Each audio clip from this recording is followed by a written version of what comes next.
situations. I always say that I render painting instead of making them or building them in a way, because I'm the animation community used the word of you render an animation. Yeah.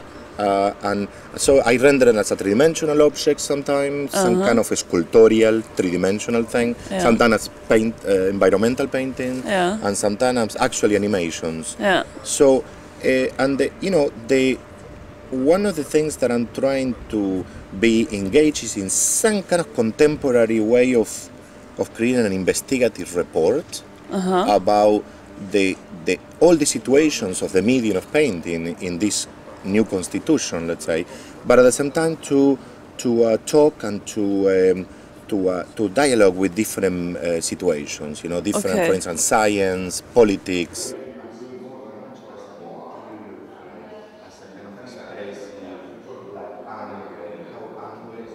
Many times I use the word action painting for the beholder, for the participant, for the person in front and walking with the piece. But say it again. How do you think they are arresting time, the filmmakers, and how and by what are you making the time? There is actually, I always think that, for instance, like a photographer like Jeff Wall is actually like a photo, like a movie compressed into a photograph. Okay. There are somehow scenes that develop a whole syncretic history-telling. Yeah. An example of that. Yeah. Or some pieces of minimalist music, somehow through repetition and certain kind of strategies, they somehow create this sense of placeness. Okay. Or like, sometimes it's actually literal, like John Cage with ways of carrying the spectators and forcing certain situations.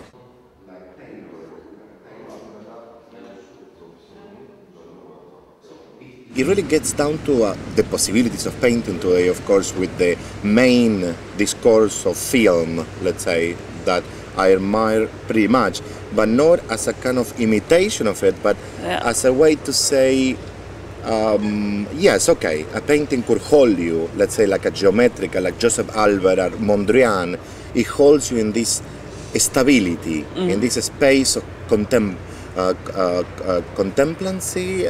don't know if that's the word, contemplation, sorry. My work actually is the opposite, it's this kind of transitional space.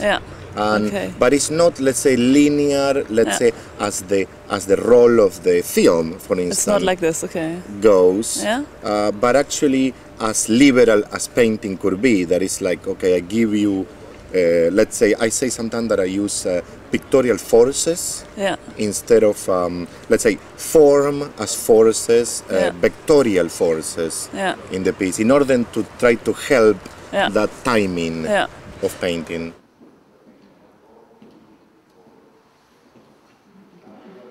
And is there also like an end of the story, an aim or something, or do you always let it open?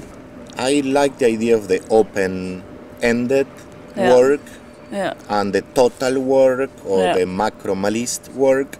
And I'm interested in this situation that you can have private, somehow moments of intimacy where there are definitely conclusions, and sometimes people don't even need to see the whole thing.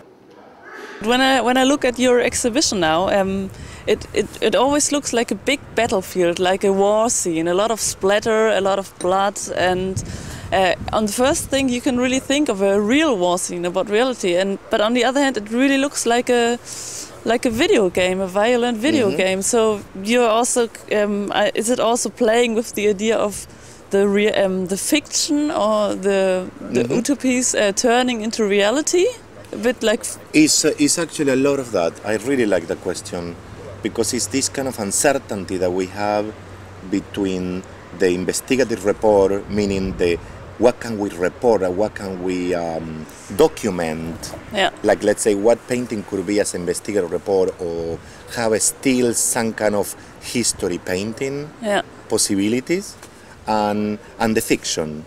And of course in film there is interesting people working in that fiction reality situation, that kind of ambiguity, and I do my share of that situation. And these pieces could be, to me, that's something that is really interesting. Is like the multifaceted way of of fooling around with the background of people, because I'm very curious.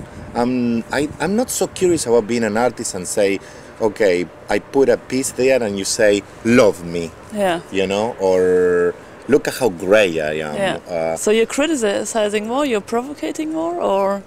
No, I mean, actually, these pieces of this show that we're talking, Analytical Rage, this is a paradox, actually, because there's no such a thing as analytical rage. But we are living in a highly violent,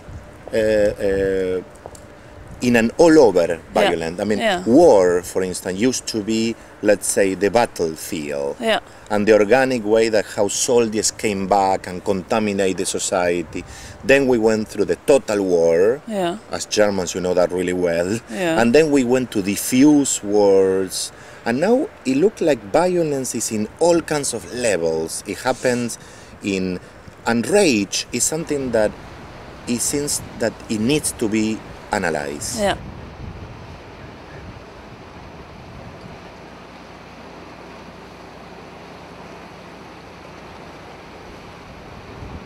Another subject in the show was this, like this figure that looked like, I don't know, you have this feeling of the sculptures of Rodin, the plasticity of this sculpture of Rodin, but, and sometimes it's somehow flip, and this thing is really important that the piece is shown in Berlin, because the name of the piece is called Hero, and it relates to the paintings of Baselet, the series of heroes, and they are actually post-war somehow soldiers in amazing, intricate ways of paint, a really interesting type of expressionism.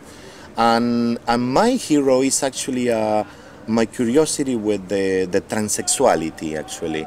The transsexuality as a whole in the world, as an idea, the merge of sexes, but at the same time as the fight, the body, the transformation, the literal transformation of a transsexual that goes through amazing amounts of trouble to stabilize the persona and the body. And to me, you know, let's say homosexuality went through different levels of revolutionary struggle, and you know, it got to a little bit to be recognized, of course, still with trouble, but transsexuality to me is something that shakes the culture.